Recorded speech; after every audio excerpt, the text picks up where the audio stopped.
Shalom. Salam ya saudara-saudara yang baru bergabung dan yang sudah setia dari awal. Terima kasih ya saudaraku.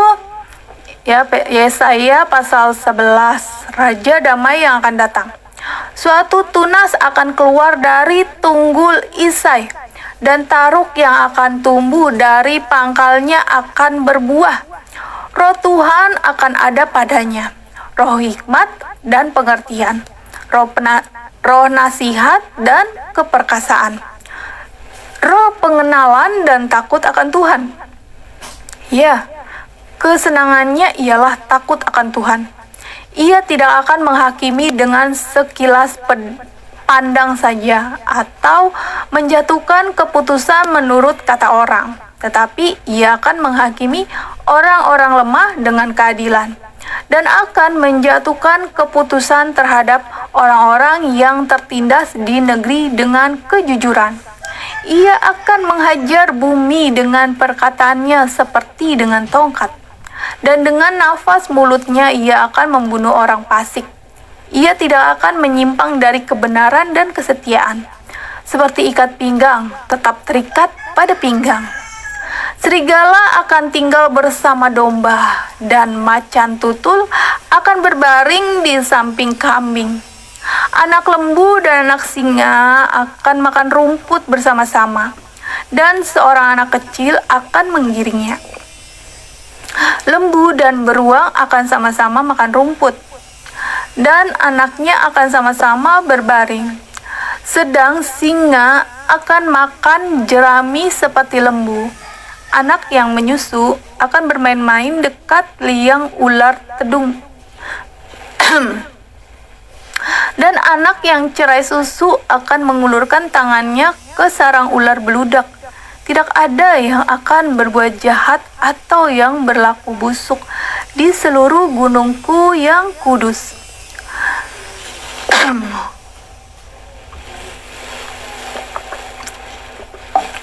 Sebab seluruh bumi penuh dengan pengenalan akan Tuhan, seperti air laut yang menutupi dasarnya. Maka pada waktu itu, taruk dari pangkal Isai akan berdiri sebagai panji-panji bagi bangsa-bangsa. Dia akan dicari oleh suku-suku bangsa dan tempat kediamannya akan menjadi mulia. Sisa-sisa Israel akan kembali. Pada waktu itu Tuhan akan mengangkat pula tangannya untuk menebus sisa-sisa umatnya yang tertinggal di Asyur dan di Mesir, di Petros, di Ethiopia dan di Elam, di Sinear, di Hamat dan di pulau-pulau di laut. Ia akan menaikkan suatu panji-panji bagi bangsa-bangsa, akan mengumpulkan orang-orang Israel yang terbuang, dan akan menghimpunkan orang-orang Yehuda yang terserak dari keempat penjuru bumi. Kecemburuan Efraim akan berlalu, dan yang menyesakkan Yehuda akan lenyap. Efraim tidak akan cemburu lagi kepada Yehuda, dan Yehuda tidak akan menyesakkan Efraim lagi. Tetapi mereka akan terbang ke barat ke atas lereng gunung Filistin. Bersama-sama mereka akan menjarah Bani Timur. Mereka akan merampas Edom dan Moab. Dan orang Amon akan patuh kepada mereka.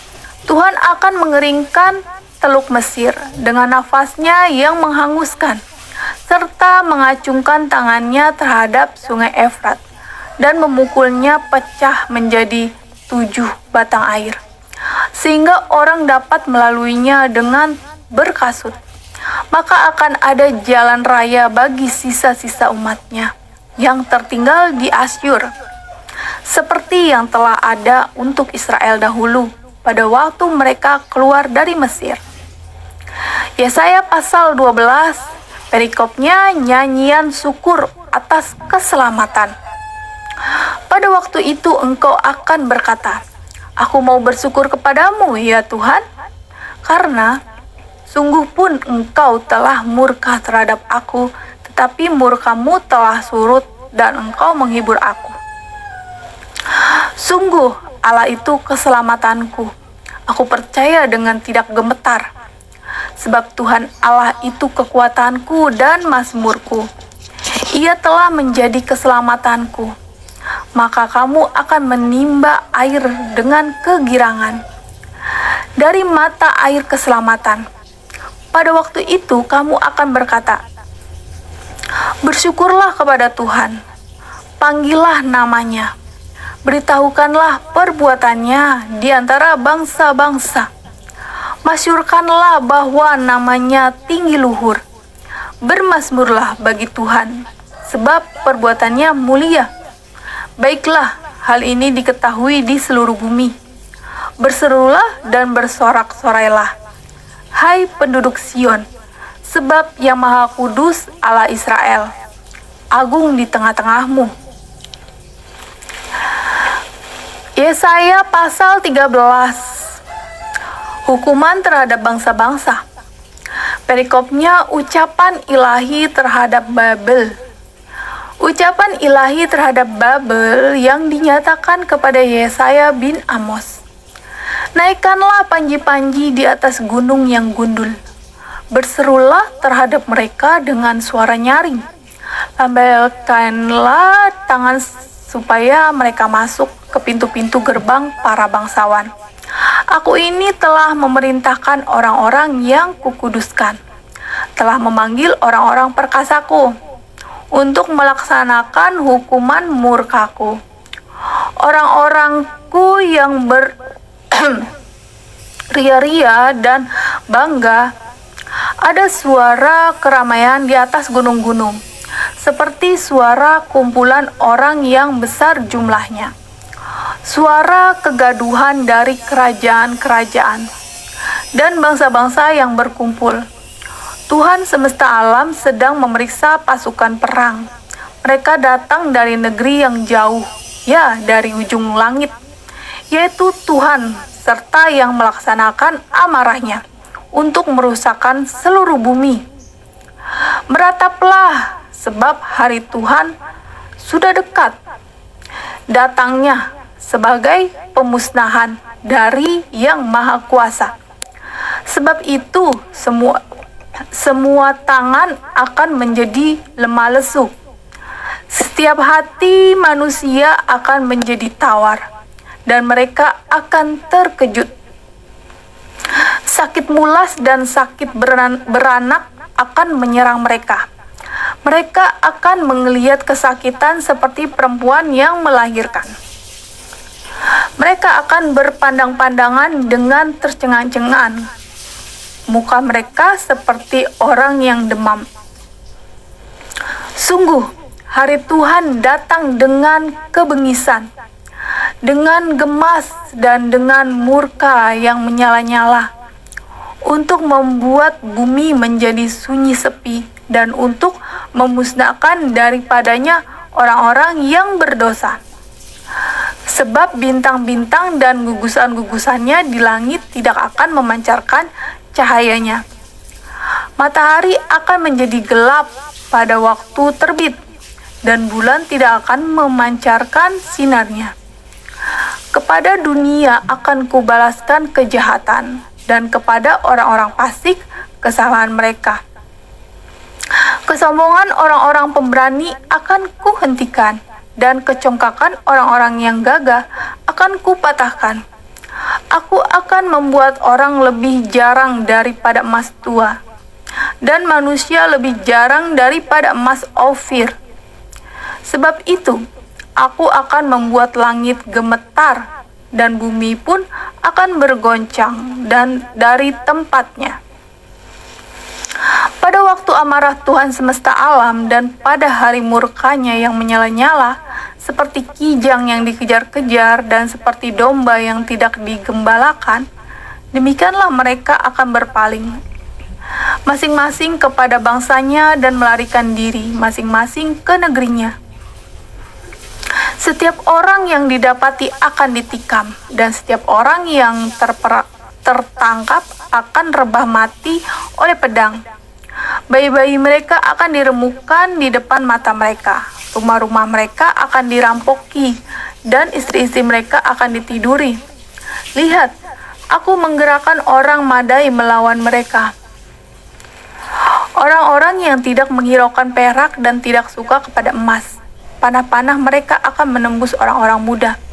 Mereka tidak akan sayang kepada buah kandungan, dan mereka tidak menaruh kasihan kepada anak-anak. Dan Babel yang pernah di antara kerajaan-kerajaan. Perhiasan orang Kasdim yang megah akan sama seperti Sodom dan Gomora. Pada waktu Allah menunggang balikannya, tidak ada penduduk untuk seterusnya, dan tidak ada penghuni turun-temurun. Orang Arab tidak akan berkemah di sana, dan gembala-gembala tidak akan membiarkan hewannya berbaring di sana. Tetapi yang akan berbaring di sana ialah binatang gurun, dan rumah-rumah mereka akan penuh dengan burung hantu. Burung-burung unta akan diam di sana, dan jin-jin akan melompat-lompat. Anjing-anjing hutan akan menyalak di dalam puri-purinya, dan serigala-serigala di dalam istana-istana kesenangan. Waktunya akan datang segera dan usianya tidak akan diperpanjang. Yesaya pasal 14. Perikopnya ejekan tentang Raja Babel. Sebab Tuhan akan menyayangi Yakub dan akan memilih Israel sekali lagi, dan akan membiarkan mereka tinggal di tanah mereka. Maka orang asing akan menggabungkan diri kepada mereka dan akan berpadu dengan kaum keturunan Yakub. Bangsa-bangsa lain akan mengantar Israel pulang ke tempatnya. Lalu kaum Israel akan memiliki bangsa-bangsa itu di tanah Tuhan sebagai hamba-hamba laki-laki dan hamba perempuan. Demikianlah mereka akan menawan orang-orang yang menawan mereka dan akan berkuasa atas para penindas mereka. Maka pada hari Tuhan mengakhiri kesakitan dan kegelisahanmu dan kerja paksa yang berat yang dipaksakan kepadamu.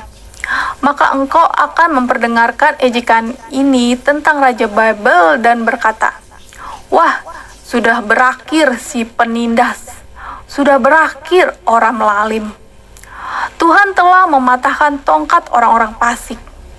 Gak ada orang-orang yang merintah, yang memukul bangsa-bangsa dengan gemas, dengan pukulan yang tidak putus-putusnya, yang menginjak-injak bangsa-bangsa dalam murka, dengan tiada henti-hentinya. Segenap hati sudah aman dan tentram. Orang bergembira dengan sorak-sorai. Juga pohon-pohon sanobar dan pohon-pohon aras di Libanon bersuka cita karena kejatuhannya. Katanya, dari sejak engkau rebah terbaring, tidak ada lagi orang yang naik untuk menebang kami. Dunia orang mati yang di bawah gemetar untuk menyongsong kedatanganmu. Dijagakannya arwah-arwah bagimu, yaitu semua bekas pemimpin di bumi. Semua bekas raja bangsa-bangsa dibangunkannya dari tahta mereka. Sekaliannya mereka mulai berbicara dan berkata kepadamu, engkau juga telah menjadi lemah seperti kami, sudah menjadi sama seperti kami. Ke dunia orang mati sudah diturunkan kemegahanmu dan bunyi gambus-gambusmu. Ulat-ulat dibentangkan sebagai lapik tidurmu, dan cacing-cacing sebagai selimutmu. Wah, engkau sudah jatuh dari langit, hai bintang timur. Putra Pajar, engkau sudah dipecahkan dan jatuh ke bumi. Hai yang mengalahkan bangsa-bangsa, engkau yang tadinya berkata dalam hatimu, aku hendak naik ke langit, aku hendak mendirikan tatahku mengatasi bintang-bintang Allah, dan aku hendak duduk di atas bukit pertemuan. Jauh di sebelah utara, aku hendak naik mengatasi ketinggian awan-awan, hendak menyamai yang maha tinggi. Sebaliknya, ke dalam dunia orang mati engkau diturunkan, ke tempat yang paling dalam di liang kubur orang-orang yang melihat engkau akan perhatikan dan mengamati. Engkau katanya, inikah dia yang telah membuat bumi gemetar dan yang telah membuat kerajaan-kerajaan bergoncang, yang telah membuat dunia seperti padang gurun dan menghancurkan kota-kotanya yang tidak melepaskan orang-orangnya yang terkurung pulang ke rumah. Semua bekas raja bangsa-bangsa berbaring dalam kemuliaan masing-masing dalam rumah kuburnya. Tetapi engkau ini telah terlempar jauh dari kuburmu, seperti taruk yang jijik. Ditutupi dengan mayat orang-orang yang tertikam oleh pedang dan jatuh tercampak ke batu-batu liang kubur. Seperti bangkai yang terinjak-injak, engkau tidak akan bersama-sama dengan raja-raja itu di dalam kubur. Sebab engkau telah merusak negerimu dan membunuh rakyatmu. Anak cucu orang yang berbuat jahat tidak akan disebut-sebut untuk selama-lamanya. Dirikanlah bagi anak-anaknya tempat pembantaian oleh karena kesalahan nenek moyang mereka, supaya mereka jangan bangun dan menduduki bumi dan memenuhi dunia dengan kota-kota. Aku akan bangkit melawan mereka, demikianlah firman Tuhan semesta alam. Aku akan melenyapkan nama Babel dan sisanya, anak cucu dan anak cicitnya. Demikianlah firman Tuhan. Aku akan membuat Babel menjadi milik landak dan menjadi air rawa-rawa, dan kota itu akan kusapu bersih dan kupunahkan. Demikianlah firman Tuhan semesta alam. Ucapan ilahi terhadap Asyur. Tuhan semesta alam telah bersumpah firman-Nya. Sesungguhnya seperti yang kumaksud, demikianlah akan terjadi. Dan seperti yang kurancang, demikianlah akan terlaksana. Aku akan membinasakan orang Asyur dalam negeriku dan menginjak-injak mereka di atas gunungku. Kuk yang diletakkan mereka atas umatku akan terbuang, dan demikian juga beban yang ditampakkan mereka atas bahunya. Itulah rancangan yang telah dibuat mengenai seluruh bumi, dan itulah tangan yang teracung terhadap segala bangsa. Tuhan semesta alam telah merancang, siapakah yang dapat menggagalkannya? Tangannya telah teracung, siapakah yang dapat membuatnya ditarik kembali? Ucapan ilahi terhadap Filistea. Dalam tahun matinya Raja Ahaz, datanglah ucapan ilahi ini. Janganlah bersukaria, hai segenap Filistea, karena walaupun gada orang yang memukul engkau sudah patah, tetapi dari keturunan ular itu akan keluar ular beludak, dan anaknya akan menjadi ular naga terbang. Yang paling hina dan dari umatku akan mendapat makanan, dan orang-orang miskin akan diam dengan tentram. Tetapi keturunanmu akan kumatikan dengan kelaparan, dan sisa-sisamu akan kubunuh. Merataplah hai pintu gerbang, berteriaklah hai kota, gemetarlah hai segenap Filistea, sebab di sebelah utara sudah mengepul asap perang, dan barisan musuh maju tanpa ada yang mundur. Dan apakah jawab yang akan diberi kepada utusan-utusan bangsa ini? Tuhan yang meletakkan dasar Sion, dan di sanalah orang-orang yang sengsara dari umatnya mendapat perlindungan. Yesaya pasal 15, perikopnya ucapan ilahi terhadap Moab. Ucapan ilahi terhadap Moab. Sungguh, dalam suatu malam, Moab sudah dibinasakan. Sungguh, dalam suatu malam, Kir Moab sudah dibinasakan. Putri Dibon naik ke bukit-bukit pengorbanan untuk menangis. Moab meratap karena Nebo dan karena Madeba. Di situ semua orang menggundul kepalanya dan memotong janggutnya sebagai tanda berkabung. Di jalan-jalan orang berlilitan kain kabung. Di atas soto dan di tanah-tanah lapang, sekaliannya meratap. Sedang air mata bercucuran. Hesbon dan Eleale meraung-raung. Suara mereka kedengaran sampai ke Yahaz. Sebab itu orang-orang bersenjata di Moab berseru-seru. Jiwanya pun gemetar. Aku berteriak karena Moab. Pengungsi-pengungsi sudah sampai ke Zoar, ke Eglat, Selisia. Sungguh orang mendaki pendakian Luhit sambil menangis. Dan di jalan ke Horonaim, orang berteriak karena ditimpa bencana. Sungguh air di Nimrin menjadi kering dan tandus. Dan rumput sudah kering, rumput muda sudah habis. Tidak ada lagi tumbuh-tumbuhan hijau. Sebab itu segala harta yang mereka tumpuk dan segala yang mereka simpan, mereka bawa ke seberang sungai Harabim. Sungguh teriak itu akan kedengaran di seluruh daerah Moab. Ratapnya terdengar sampai ke Eglaim, bahkan sampai ke Berelim. Sungguh air Dibon telah penuh dengan darah, tetapi yang menimpa Dibon akan kutambah lagi, yaitu singa akan menerkam orang-orang yang terluput dari Moab dan yang tersisa di tanah itu.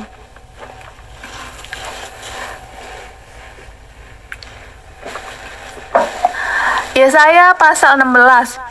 Mereka mengirim anak domba kepada pemerintah negeri dari Selah melalui padang gurun ke gunung Putri Sion, seperti burung yang lari terbang dan isi sarang yang diusir.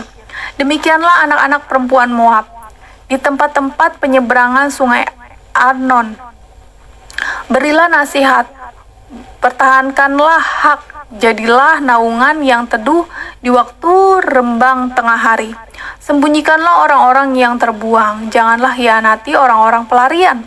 Biarkanlah orang-orang yang terbuang dari Moab menumpang padamu, jadilah tempat persembunyian baginya. Terhadap si pembinasa, apabila penggagahan sudah berakhir, pembinasaan sudah lewat dan orang lalim sudah habis lenyap dari negeri, maka suatu takhta akan ditegakkan dalam kasih setia, dan di atasnya dalam kemah Daud akan duduk senantiasa seorang hakim yang menegakkan keadilan dan yang segera melakukan kebenaran. Kami telah mendengar tentang keangkuhan Moab. Alangkah angkuhnya dia, tentang kecongkakannya, keangkuhannya, dan kegemasannya, dan tentang cakap anginnya yang tidak benar. Sebab itu, biarlah orang Moab meratap, seorang karena yang lain. Biarlah sekaliannya meratap, mengingat kue kismis Kir Hereset. Biarlah mereka mengaduh dan hancur luluh sama sekali. Sebab kebun-kebun Heshbon dan pohon anggur Sibma telah merana. Para penguasa bangsa-bangsa telah memotong pohon-pohon anggurnya yang terbaik, yang dahulu meluas sampai ke Yaser, dan merambat ke padang gurun. Ranting-rantingnya berserak sampai ke seberang laut. Sebab itu, aku turut menangis dengan Yazer karena pohon anggur Sibma. Aku mau membasahi engkau dengan air mataku, hai Heshbon dan Eleal. Sebab pada musim kemarau, tepat waktu panen, musuhmu menyerbu dengan pekik pertempuran. Telah lenyap sukaria dan sorak-sorai dari kebun buah-buahan, telah menghilang dari kebun-kebun anggur. Tempik sorak dan sorak-sorai tiada menggirik anggur di tempat pemerasan. Pekik mereka sudah berhenti. Oleh karena itu, seperti kecapi mendengking, begitulah hatiku menjerit melihat keadaan Moab, dan batinku tergerak melihat keadaan Kir Heres. Maka sekalipun Moab pergi beribadah dan bersusah payah di atas bukit pengorbanan, dan masuk ke tempat kudusnya untuk berdoa, ia tidak akan mencapai apa-apa. Itulah firman yang diucapkan Tuhan tentang Moab pada waktu yang lalu.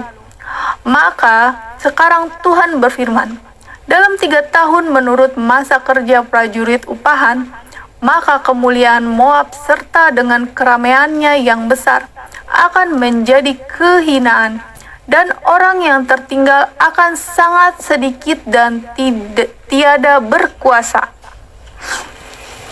Yesaya pasal 17 perikopnya ucapan ilahi terhadap Damsyik dan Efraim. Ucapan ilahi terhadap Damsyik sesungguhnya.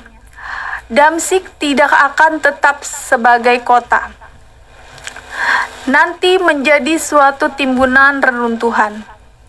Kampung-kampungnya akan ditinggalkan selama-lamanya dan menjadi tempat bagi kawanan-kawanan ternak yang berbaring dengan tidak diganggu oleh siapapun. Kubu-kubu akan hilang dari Efraim dan kuasa kerajaan akan lenyap dari Damsyik. Juga sisa-sisa Aram semuanya akan lenyap, sama seperti kemuliaan orang Israel. Demikianlah firman Tuhan semesta alam. Maka pada waktu itu kemuliaan Yakub akan berkurang dan kemakmurannya akan susut. Keadaannya seperti gandum yang digenggam orang untuk dituai, dan tangannya memetik bulir-bulir, atau seperti bulir-bulir yang dipungut orang di lembah orang Refaim, dan padanya akan tertinggal sisa untuk pemetikan susulan, seperti pada waktu orang menjolak buah zaitun. Tertinggal 1-2 di sebelah puncaknya, dan beberapa di dahan-dahannya. Demikianlah firman Tuhan Allah Israel. Pada waktu itu manusia akan memandang kepada Dia yang menjadikannya, dan matanya akan melihat kepada Yang Maha Kudus Allah Israel. Ia tidak akan memandang kepada mesbah-mesbah buatan tangannya sendiri, dan tidak akan melihat kepada yang dikerjakannya oleh tangannya, yakni tiang-tiang berhala dan pohon pedupaan-pedupaan. Pada waktu itu kota-kotamu akan ditinggalkan seperti kota-kota orang Hewi dan orang Amori yang mereka tinggalkan karena orang Israel sehingga menjadi sunyi sepi. Sebab engkau telah melupakan Allah yang menyelamatkan engkau dan tidak mengingat gunung batu kekuatanmu. Sebab itu sekalipun engkau membuat taman yang permai dan menanaminya dengan cangkokan luar negeri, sekalipun pada hari menanamnya engkau membuatnya tumbuh subur, dan pada pagi mencangkokkannya engkau membuatnya berbunga, namun panen akan segera lenyap pada hari kesakitan dan hari penderitaan yang sangat lenyap. Ucapan ilahi terhadap Asyur. Wahai ributnya banyak bangsa-bangsa, mereka ribut seperti ombak laut menderu. Gaduhnya suku-suku bangsa, mereka gaduh seperti gaduhnya air yang hebat. Suku-suku bangsa gaduh seperti gaduhnya air yang besar, tetapi Tuhan menghardiknya, sehingga mereka lari jauh-jauh terburu-buru seperti sekam di tempat penumpukan di hembus angin, dan seperti dedak ditiup puting beliung. Menjelang waktu senja, sesungguhnya ada kedahsyatan sebelum hari pagi mereka sudah tidak ada lagi. Itulah bagian orang-orang yang merampoki kita, dan itulah yang ditentukan bagi orang-orang yang merampasi kita. Yesaya pasal 18, perikopnya ucapan ilahi terhadap Etiopia. Wahai negeri dengingan sayap di seberang sungai-sungai Etiopia, yang mengirim duta-duta melalui laut dan perahu-perahu pandan mengarungi permukaan air. Pergilah hai utusan yang tangkas kepada bangsa yang jangkung dan berkulit mengkilap, kepada kaum yang ditakuti dekat dan jauh, yakni bangsa yang berkekuatan ulet dan lalim, yang negerinya dilintasi sungai-sungai. Hai semua penduduk dunia, hai orang-orang yang mendiami bumi, apabila panji-panji dinaikkan di gunung-gunung, lihatlah. Apabila sangkakala ditiupkan, dengarlah. Sebab beginilah firman Tuhan kepadaku, aku akan menjenguk dari tempat kediamanku dengan tidak bergerak, seperti hawa panas yang mendidih waktu panas terik, seperti kabut embun di panas musim menuai. Sebab sebelum musim buah, apabila waktu berbunga sudah berakhir, dan gugusan putik menjadi buah anggur yang hendak masak, maka Tuhan akan mengerat ranting-rantingnya dengan pisau pemangkas dan menyisihkan carang-carangnya dengan memancungnya. Semuanya itu akan ditinggalkan bertumpuk-tumpuk bagi burung-burung buas di pegunungan dan bagi binatang-binatang di hutan. Pada musim panas, burung-burung buas akan bermukim di situ, dan segala binatang hutan pada musim dingin. Pada waktu itu juga persembahan akan disampaikan kepada Tuhan semesta alam, dan kaum yang jangkung dan berkulit kilap, dan dari kaum yang ditakuti dekat dan jauh, yakni bangsa yang berkekuatan ulet dan lalim, yang negerinya dilintasi sungai-sungai, ke tempat nama Tuhan semesta alam, yaitu Gunung Sion. Yesaya pasal 19, perikopnya ucapan ilahi terhadap Mesir. Ucapan ilahi terhadap Mesir.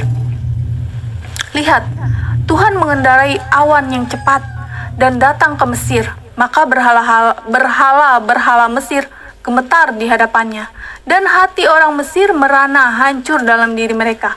Aku akan menggerakkan orang Mesir melawan orang Mesir, supaya mereka berperang, setiap orang melawan saudaranya dan setiap orang melawan temannya, kota melawan kota, kerajaan melawan kerajaan. Semangat orang Mesir menjadi hilang, dan rancangannya akan kekacauan. Maka mereka akan meminta petunjuk kepada berhala-berhala dan kepada tukang-tukang jampi, kepada arwah dan kepada roh-roh peramal. Aku akan menyerahkan orang Mesir ke dalam tangan seorang tuan yang kejam, dan seorang raja yang bengis akan memerintah mereka. Demikianlah firman Tuhan, Tuhan semesta alam. Air dari sungai Nil akan habis, dan sungai itu akan menjadi tohor dan kering, sehingga terusan-terusan akan berbau busuk, dan anak-anak sungai Nil akan menjadi dangkal dan tohor. Gelagah dan teberau akan mati rebah. Rumput di tepi sungai Nil dan seluruh tanah persemaian pada sungai Nil akan menjadi kering, ditiup angin dan tidak ada lagi. Para nelayan akan mengadu dan berkabung, yaitu semua orang yang memancing di sungai Nil. Semua orang yang menjala di situ akan merana juga. Orang-orang yang mengolah lenan akan mendapat malu. Demikian juga tukang-tukang tenun kain putih. Mereka yang menenun akan remuk hatinya. Segala pekerja upahan akan bersedih hati. Para pembesar Zoan adalah orang-orang bodoh belaka. Para penasihat Fir'aun yang paling bijaksana memberi nasihat yang dungu. Bagaimanakah kamu dapat berkata kepada Fir'aun, "Aku ini anak orang-orang bijaksana, anak raja-raja zaman purbakala"? Di manakah orang-orang bijaksanamu? Biarlah mereka mengumumkan kepadamu serta memberitahukan apa yang diputuskan Tuhan semesta alam tentang Mesir. Para pembesar Zoan bertindak tolol. Para pembesar Memphis sudah terpedaya. Para pemuka suku-suku mereka telah memusingkan Mesir. Tuhan telah mencurahkan di antara mereka suatu roh kekacauan, dan mereka memusingkan Mesir dalam segala usahanya, sehingga mereka seperti seorang mabuk yang pusing waktu muntah-muntah. Dan tidak ada usaha Mesir yang akan berhasil yang dilakukan oleh pemimpin dan pengikut, oleh pemuka dan orang biasa. Pada waktu itu orang-orang Mesir akan seperti orang-orang perempuan. Mereka akan gemetar dan terkejut terhadap tangan Tuhan semesta alam yang diacungkannya kepada mereka.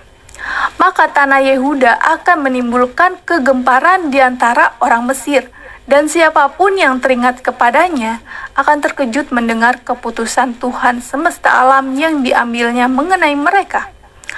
Pada waktu itu akan ada 5 kota di tanah Mesir yang berbicara bahasa Kanaan dan yang bersumpah demi Tuhan semesta alam. Satu di antaranya akan disebutkan Ir-Heres. Pada waktu itu akan ada mesbah bagi Tuhan di tengah-tengah tanah Mesir dan tugu peringatan bagi Tuhan pada perbatasannya. Itu akan menjadi tanda kesaksian bagi Tuhan semesta alam di tanah Mesir. Apabila mereka berseru kepada Tuhan oleh karena orang-orang penindas, maka Ia akan mengirim seorang juru selamat kepada mereka yang akan berjuang dan akan melepaskan mereka. Tuhan akan menyatakan diri kepada orang Mesir dan orang Mesir akan mengenal Tuhan pada waktu itu. Mereka akan beribadah dengan korban sembelihan dan korban sajian, dan mereka akan bernazar kepada Tuhan serta membayar nazar itu. Tuhan akan menghajar orang Mesir, akan menghajar dan menyembuhkan, dan mereka akan berbalik kepada Tuhan, dan Ia akan mengabulkan doa mereka serta menyembuhkan mereka. Pada waktu itu akan ada jalan raya dari Mesir ke Asyur, sehingga orang Mesir ke Asyur, dan Mesir akan beribadah bersama-sama Asyur. Pada waktu itu Israel akan menjadi yang ketiga di samping Mesir dan di samping Asyur, suatu berkat di atas bumi yang diberkati oleh Tuhan semesta alam dengan berfirman, "Diberkatilah Mesir umatku, dan Asyur buatan tanganku, dan Israel milik pusakaku."